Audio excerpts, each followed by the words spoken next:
나의 안에 계신 주님은 항상 전할 소식이라네. 주가 내게 밝히 보이신 증거 감추지 못해.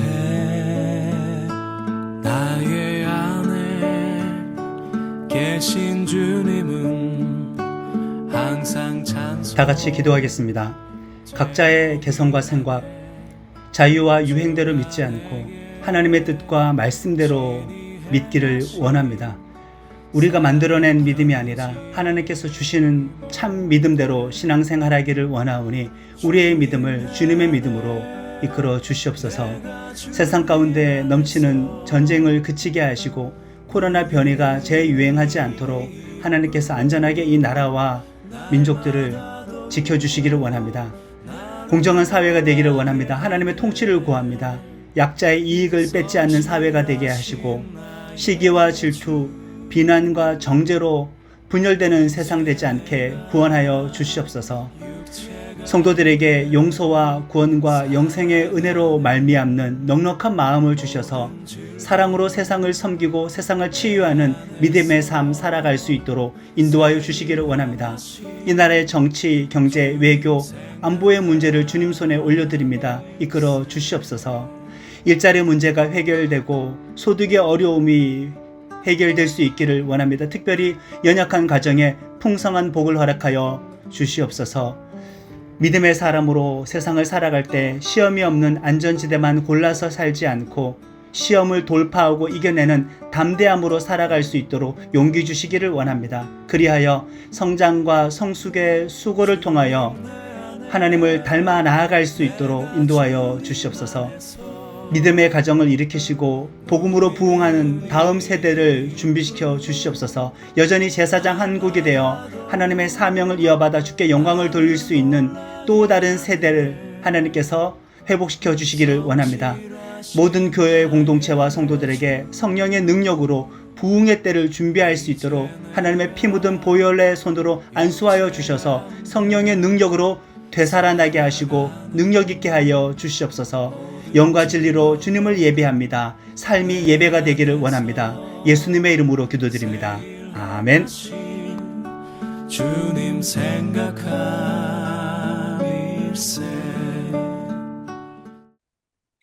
오늘 우리들에게 주시는 하나님의 말씀은 혼자가 아니다. 사도행전 21장 8절에서 14절, 23절에서 26절의 말씀입니다.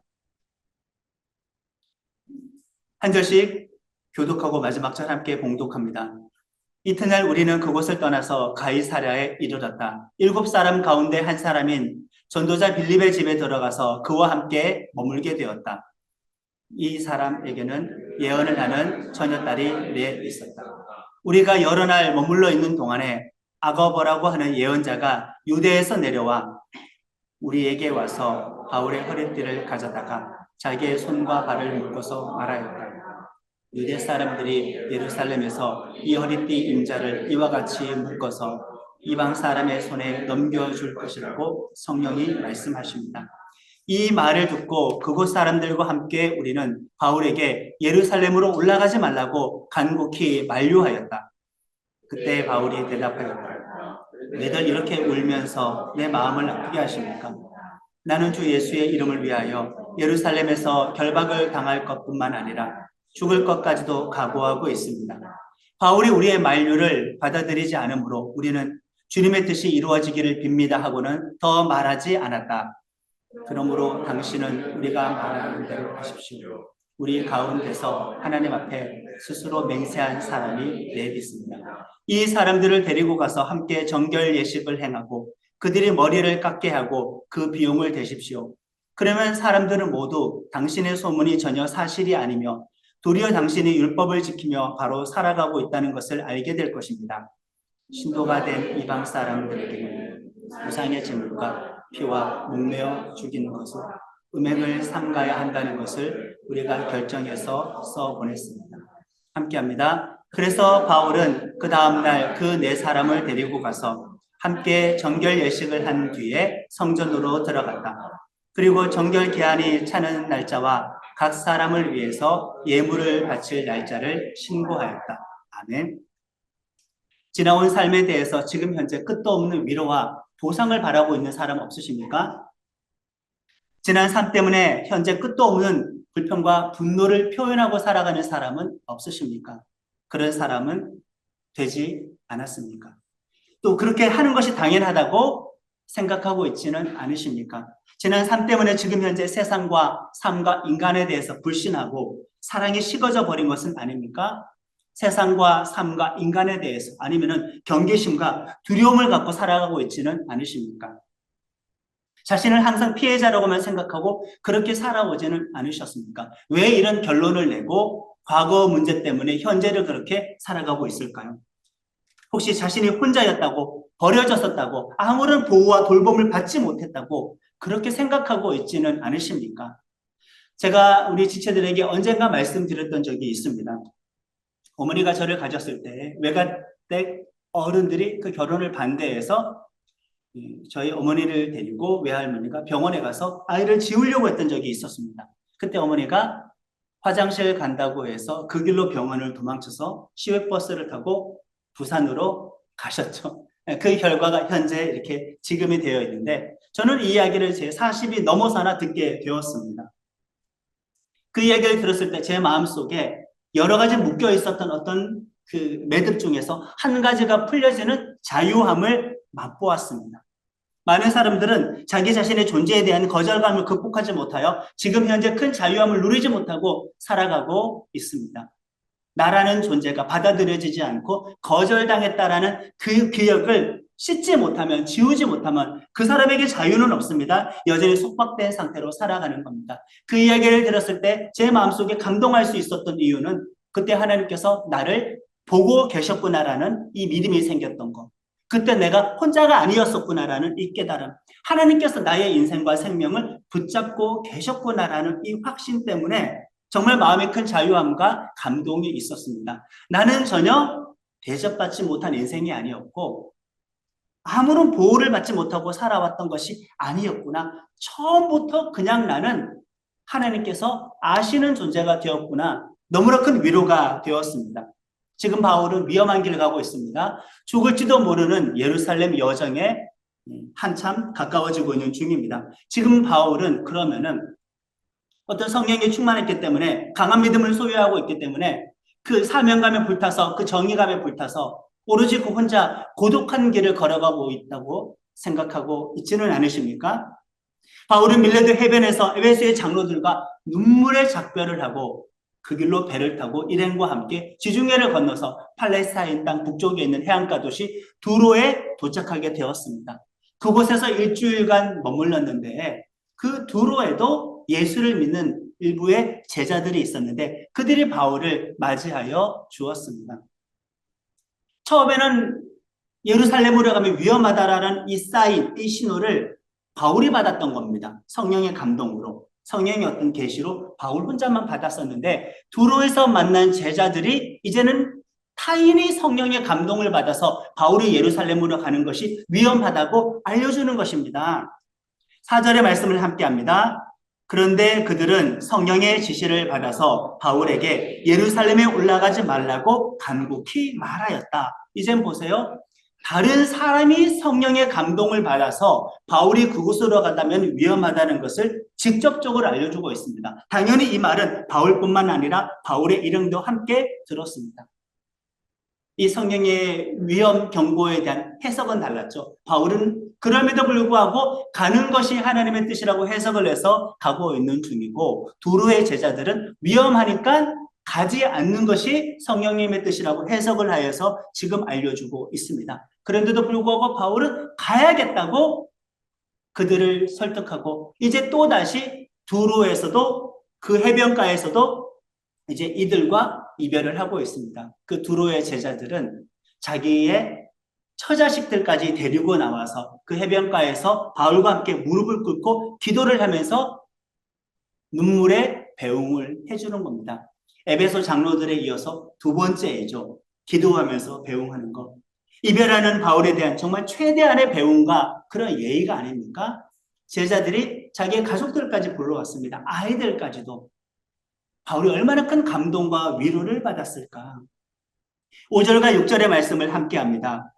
모든 제자가 그들의 아내와 아이들과 함께 우리를 성 밖에까지 배웅하였다. 바닷가에서 우리는 무릎을 꿇고 기도를 하고 서로 작별 인사를 나누었다. 그리고 우리는 배에 올랐고 그들은 제각기 집으로 돌아갔다. 아멘. 눈물의 이별이 지금 두 번째입니다. 예수 믿는 사람들이 누군가를 배웅할 때 가장 아름다운 배웅, 최선의 배웅은 무엇일까? 힌트가 몇 번 나왔죠? 기도하면서 배웅하는 겁니다. 그들의 생명을, 그들의 삶을 하나님의 손에 맡겨드리고 배웅하는 것이 최고의 배웅이라고 할 수가 있습니다. 이제 바울은 예루살렘과 한 직선거리 100km 정도 떨어져 있는 가이사랴에 도착을 하게 되었습니다. 그곳에는 한때 유대 외곽 지역을 전도하고 가이사랴까지 와서 정착하게 된 초대교회 7 일꾼 중에 한 명이었던 빌립이 살고 있었습니다. 이제 그 집에 들어가서 한동안 머물게 되었습니다. 그때 누가 찾아오게 되었냐면은 예루살렘 근처에 있었던 저 유대 지방에서 한 예언자가 어떤 성령의 계시를 받고 이곳까지 직접 찾아오게 되어서 바울의 허리에 띠를 가져다가 자기의 손을 결박합니다. 그 띠를 가지고 자기의 다리를 결박합니다. 그리고 예언을 하기 시작합니다. 지금 성령님께서 말씀하십니다. 이 띠의 주인은 예루살렘에 가면은 유대인들에게 결박을 당하게 될 것이고 그 다음에 그들은 이방인의 손에 체포가 되어 넘겨지게 될 것입니다라고 예언을 하는 겁니다. 처음에는 바울이 성령의 감동을 받아 위기를 알았고 두 번째는 타인에 의해서 두로의 제자들이 성령을 감동에 받아서 위험을 고지했었고 이제 세 번째는 성령의 감동으로 권면하는 차원이 아니라 한 예언자가 성령의 감동으로 좀 더 직접적인 하나님의 음성을 대언하기 시작하는데 이 띠의 주인은 예루살렘에 가면 잡힌다, 이방인의 손에 로마 사법권에 넘겨지게 된다라고 그렇게 예언을 하게 되었습니다. 물론 이 예언의 경고를 바울과 지금 동행하고 있는 소아시아 교회의 지도자들, 유럽 교회의 몇 명의 지도자들과 함께 같이 듣고 있는 중입니다. 이제 그러니 일행은 그동안 별로 간섭하지 않았습니다. 그러나 예루살렘에 가까워지고 성령의 예언까지 듣게 되었으니 바울의 일행들조차도 이제 바울을 말리기 시작하는 겁니다. 가면 안 되겠습니다. 가면 정말 위험합니다.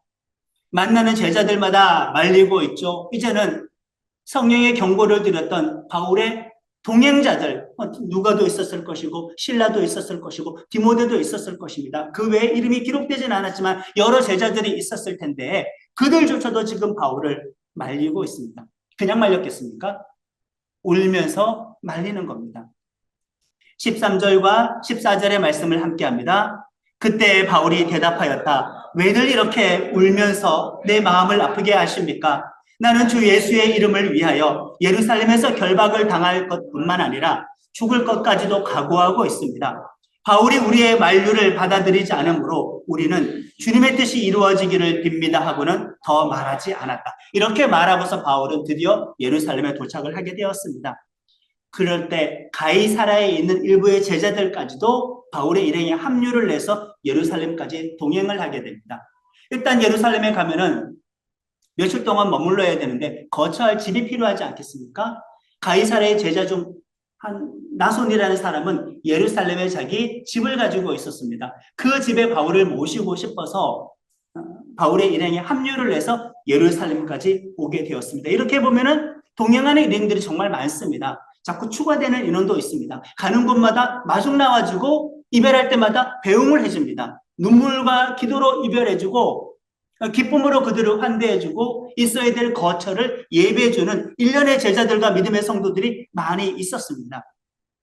주변에 많은 성도가 함께 했었다는 거죠. 성령의 감동으로 가지 말라고 하는 그 자체가 하나님의 무관심입니까? 하나님의 관심입니까? 누군가에게 성령의 감동을 받아서 가지 마세요, 가지 마세요.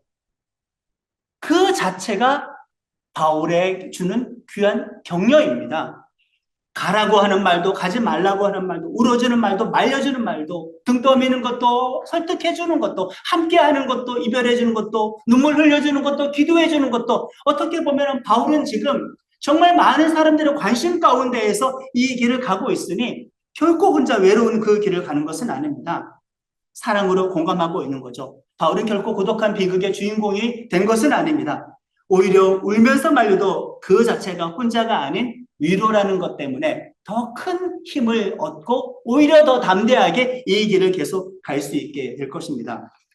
바울이 예루살렘으로 여정하는 내내 이 관련된 성경 구절을 쭉 읽어보면은 비슷한 표현이 많이 나옵니다. 우리가 그들을 작별하고 배를 타고 우리가 떠나갈 새 그들이 다 처자와 함께 우리에게 와서 바울의 띠를 가져다가 우리가 그 말을 듣고 우리가 주의 뜻대로 이루어지이다 하고, 그러니까 지금 예루살렘으로 돌아가는 그 여정 가운데 온통 바울에게는 우리가 있었다는 거예요. 바울은 결코 외롭지 않는 그 길을 가고 있습니다. 에베소 성도들이 그 우리이고, 도로의 성도들이 그 우리이고, 유럽교회 지도자들이 그 우리이고, 전도 여행의 최초의 동행자들도 그 우리이고, 이들을 가이사랴에서 영접했던 그 제자들 중에 일부도 그 우리이고, 빌립도 그 우리이고, 예루살렘까지 동행했었던 가이사랴의 제자들도 그 우리이고, 예루살렘 교회에서 바울의 일행을 맞아들였던 예루살렘 교회의 성도들도 그 우리가 되어지는 것입니다. 처자식까지도, 제자들의 처자식까지도 이 우리에 함께하게 된 것이죠. 바울이 성령에 매여서 가는 길은 온통 이렇게 우리가 함께하고 있습니다. 완벽한 혼자가 되어서 그 순종의 길을 걸어가는 것은 결코 아니다. 어떤 사람은 믿음이 자기 자신이 좀 특별하다고 생각하는 사람 있죠. 자아도취가 되어 있는 사람. 조금 더 우리 젊은 언어로 속된 표현을 쓰자면은 어떤 신앙생활에 자뻑에 취해서 그냥 혼자가 되어서 고독을 흉내내는 것, 바울은 결코 그런 길을 걸어가고 있는 것은 아니다, 이 말씀이죠. 함께하고 있는 우리가 있습니다. 여러분 주변에도 성령의 감동이 되어서 여러분들에게 우리가 되어주는 사람이 분명히 있습니다. 우리 모두는 그 우리에 지금 포함이 되어 있기도 하고요. 주변에서 또 우리라고 말을 해줄 수 있는 고독한 사람도 당연히 있습니다. 그들에게는 내가 우리가 되어야 하는 거지요. 우리는 혼자가 아닙니다. 또 누군가를 혼자가 되게 해서도 안 되는 줄로 믿습니다. 그것이 교회이며 공동체입니다. 지금 바울은 자기 자신의 개인적인 사명에만 취해서 주변 사람들 아무것도 안 보이고 고집만으로 가는 것은 아닙니다. 성령으로 경고를 하는 것이든지 말리는 것이든지 이것도 온통 바울에 대한 응원이다. 우리는 그렇게 이해를 해야 되는 거죠. 여러분들 주변에 기도해 주는 사람 얼마나 많이 있습니까? 울어주는 사람 얼마나 많이 있습니까? 배웅해 주는 사람이 얼마나 많이 있습니까? 마중 나와주는 사람이 얼마나 많이 있습니까? 우리는 그런 사람이 되어야 하며 우리에게도 그런 우리가 필요합니다. 자, 바울이 예루살렘에 도착을 했습니다. 예수님의 육신의 동생 야고보가 예루살렘 교회의 리더였었거든요. 우리는 자꾸 베드로를 최고의 리더라고 생각하지만은 거의 실제적으로 첫 번째 리더는 예수님의 육신의 동생 야고보라고 할 수 있는데, 바울의 일행이 일단 예루살렘에 오니까 그 야고보와 예루살렘 교회 대표 장로님들을 모시고 와가지고 이 일행을 영접해 줍니다. 그동안 바울은 1차 전도여행, 2차 전도여행, 3차 전도여행에서 있었던 수많은 이방인들의 구원에 대해서 간증하기 시작하니 많은 사람들이 그 결과에 대해서 함께 기뻐하며 하나님께 영광을 돌리게 되었습니다. 그런데 그 예루살렘 교회 지도자들이 바울에 대해서 우려가 되는 한 부분에 대해서 알려줍니다. 이 예루살렘 교인은 대부분 유대인들이잖아요. 거의 다 유대인들입니다. 바울이야 이방인 지역에 가서 전도했으니 그 이방인 지역의 교인들은 이방인도 많이 있겠지만 예루살렘은 유대의 땅이잖아요. 거기에 교인들은 그냥 거의 대다수가 유대인들인 겁니다. 수만 명입니다. 그들은 예수님을 영접해서 교회 일원이 되었고 하나님의 자녀가 되었지만은 그냥 유대인이고, 그러다 보니 구약 율법의 어떤 전통에 대해서 여전히 그들은 소중하게 생각하고 지키고 있었습니다. 그들은 둘러둘러서 소문을 듣게 되었는데, 저 지금 로마 제국 유럽 지역, 소아시아 지역을 전도하고 있는 바울이라는 사람은 예루살렘에서 사도로 뽑혔던 것도 아닌데 자기 자신을 자꾸 사도로서 소개를 하고, 그 바울은 이방인들에게 자꾸 전도를 하고 있는데 너무 율법에 대해서 파괴적이다. 이 바울은 이방인들뿐만 아니라 거기서 만나게 된 회당의 유대인들에게도 예수를 믿게 되면은 유대인들조차도 할례를 받을 필요가 없다라고 그렇게 설득한다더라라고 해서 바울에 대해서 잘못 오해하고 있었습니다.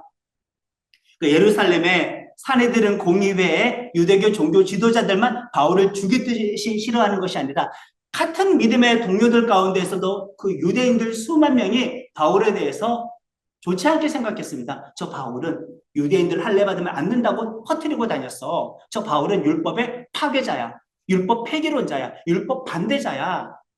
그렇게 오해를 하고 있었는데 그 사실에 대해서 야고보가 바울에게 알려주는 겁니다. 사실 바울에 대해서 이렇게 많은 수만 명의 교인들이 안 좋게 생각한다. 당신이 율법을 진짜 무시한다고 생각하는데 그렇게 오해를 받지 않았으면 좋겠다고 그들을 설득을 하는 겁니다.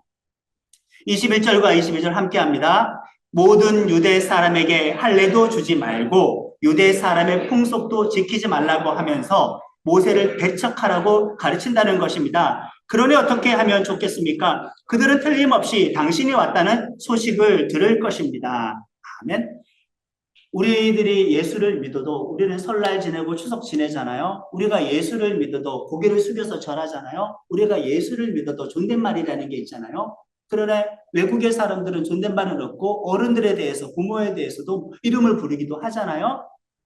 그러니까 문화가 있다 이거죠. 내가 예수를 믿어도 어떤 한국적인 관습은 벗어나지 못했는데 유대인들이 예수를 믿어도 그들은 구약신앙이 율법이 단순히 한 종교의 영역이 아니라 그들의 역사예요. 그들의 문화예요. 그들의 정체성이에요. 그러니 그것을 다 벗어버리지는 못해서 오늘 우리의 관점으로 보면은 예수를 믿는다고 하면서 이렇게 율법에 갇혀 살 수 있나? 그러나 그들에게는 그것이 당연했었는데 이제 바울이 오면은 충돌이 일어날 거란 말이에요. 사내들인 공의회 유대 종교 지도자들도 바울과 싸워야 되고 같은 예루살렘 교회의 믿음의 지체들 안에서도 바울의 일행과 바울과 싸워야 되는 그 위험이 있으니 예루살렘 교회의 지도자들이 몇 가지를 알려줍니다. 이 유대인들에게는 어떤 관심이 있었냐면은 유대교 유대인들이든지 예수님을 믿는 유대인들이든지 하나님께 어떤 것을 맹세하면은 어떤 것을 약속하면은 어떤 중요한 기도 제목을 기도할 때는 하나님 제가 몇 달간 6개월간 또는 1년간 저 자신을 거룩하게 구별해서 하나님께 드리기로 맹세합니다라고 하는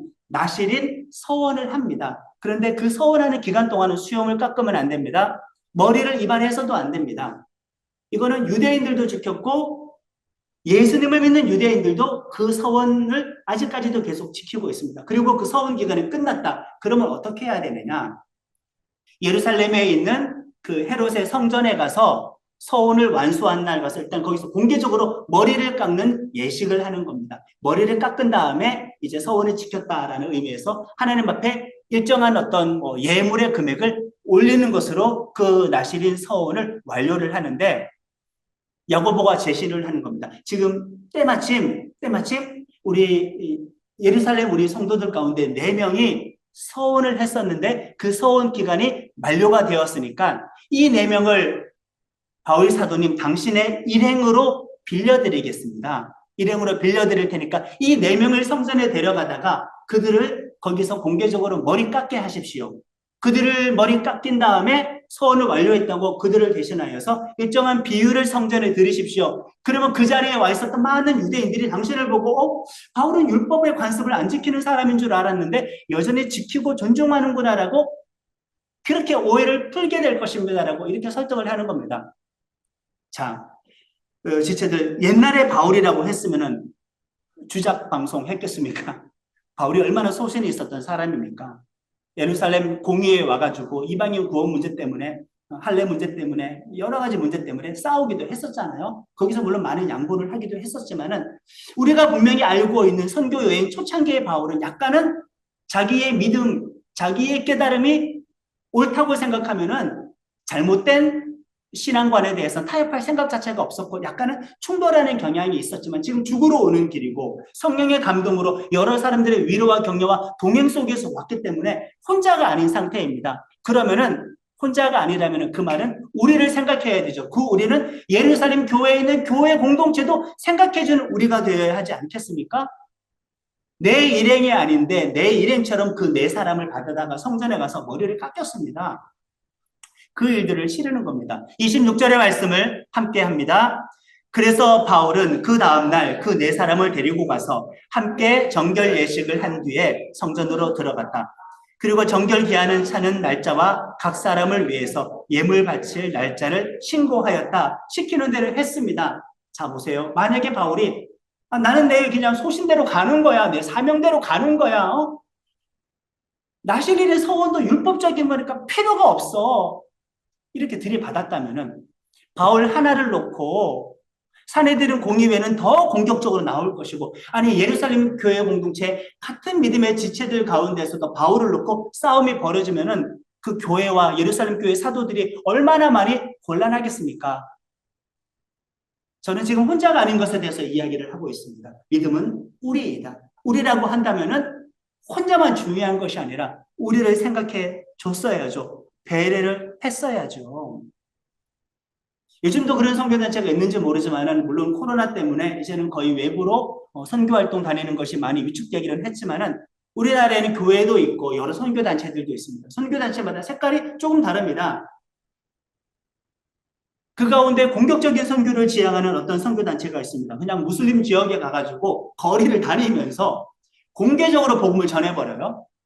무리지어서. 직접적으로, 공개적으로, 공격적으로 예수 복음을 증거해버립니다. 그들에게 있어서는 그것이 믿음이고 용기이고 영적인 싸움을 하는 태도라고 생각하기 때문에 그렇게 합니다. 한바탕 그렇게 휘젓고 한국으로 가버립니다. 은혜 충만해서 갑니다. 우리는 무슬림 지역에서 쫄지 않고 복음을 직접적으로 담대하게 외쳤다 하고 한국으로 귀국해버리면은 남아있는 선교사님들은 정말 큰 낭패를 겪습니다. 그렇게 휘젓고 가버리면은 무슬림 지역에 있었던 그 무슬림들이 개신교에 대해서, 교회에 대해서, 성도에 대해서 분노하지 않겠습니까? 교회 테러합니다. 그 교회 선교사님들 테러합니다. 죽이기까지도 합니다. 돌멩이를 집어던지기도 하고 화염병을 집어던질 수도 있고, 제가 또한 길게 사역했던 그 교회의 선교사님은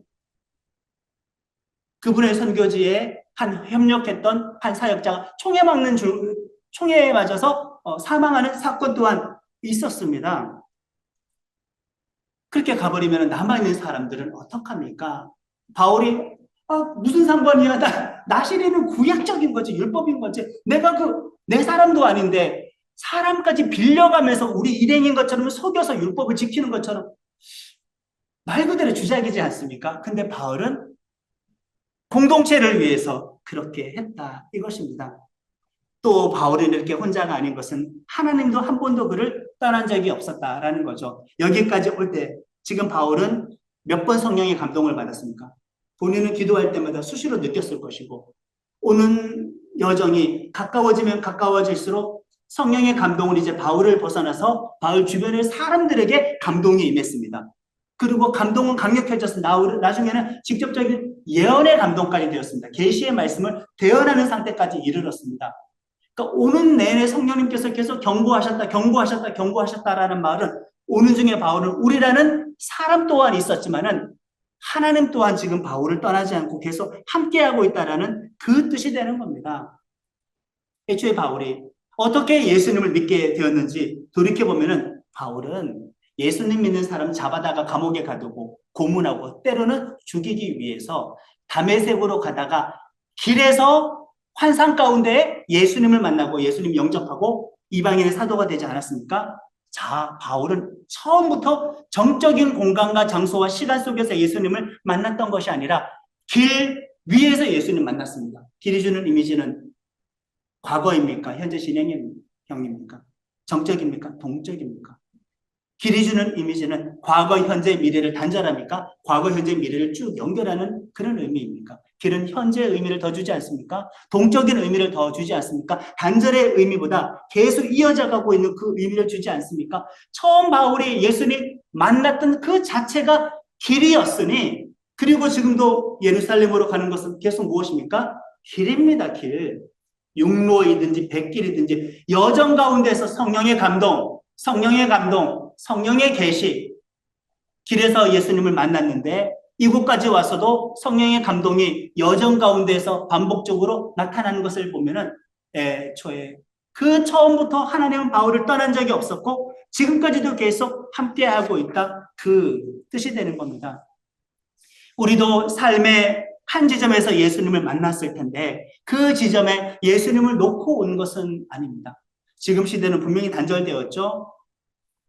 AI가 이제 다음 시대에 산업의 주류가 될 것으로 예상하고 있고 지금 현실화가 되었습니다. 지금은 분명히 혼자이며 고독이며 분리이며 단절을 더욱더 즐기는 그런 개인의 시대가 된 것이 사실입니다.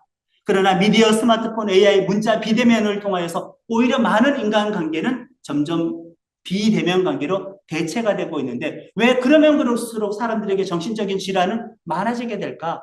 혼자여서는 살 수가 없습니다. 혼자여서 그렇게 무너지는 겁니다. 영적으로 힘을 잃어버리고 성장을 잃어버리는 것은 혼자여서 그렇습니다. 하나님이 필요하고 함께할 사람들이 필요한데 바울은 그 우리가 있고 처음부터 끝까지 동행하셨던 하나님이 계셔서 이 길을 지금 걸어가고 있는 중입니다. 추억해 보십시오. 어린 시절 늦은 밤 독서실이나 학원, 학교 또는 야간 자율학습을 마치고 집으로 돌아오는 그 수백, 수천 번의 그 발걸음을 기억하십니까? 바쁜 출퇴근길과 늦은 야근을 통하여 퇴근할 때 집으로 돌아올 때 그 수백, 수천 번의 발걸음을 기억하십니까? 내가 일일이 기억하지 못하는 그 하루하루 여러분들은 그 길에 혼자 서 있었습니까? 아니면 하나님께서 동행하고 계셨다고 믿고 있습니까? 내게 들리는 소리는 없었어도 내가 느끼는 감각은 없었어도 그 모든 순간순간 나의 인생의 길 가운데에서는 지키시고 보호하시는 하나님께서 함께 하셨다라는 겁니다. 나는 길에서 혼자였던 적은 한 번도 없습니다.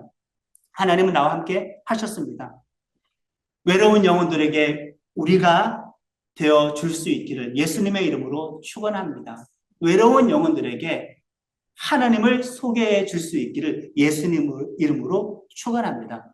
하나님께서 그들과 동행하고 싶어 하신다는 이 사실을 전해줘서 모두가 혼자이지 않고 우리로서 주께서 맡겨주신 그 사명을 제대로 다 감당할 수 있도록 도와줄 수 있는 나는 교회가 되기를 예수님의 이름으로 축원합니다.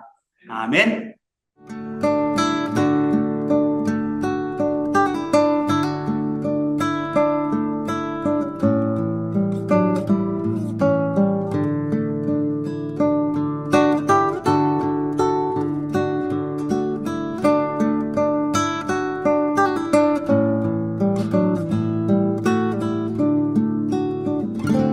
주님 내 안에 내가 주님 안에서 누리는 이 기쁨 날마다 더욱 나를 놀라게 하네. 성실하신 나의 주 이제 내가 육체 가운데 살아가는 모든 즐거움 내 안에서 새 일 행하신 주님 생각함일세. 내 안에서 새 일 행하신 주님 생각함일세.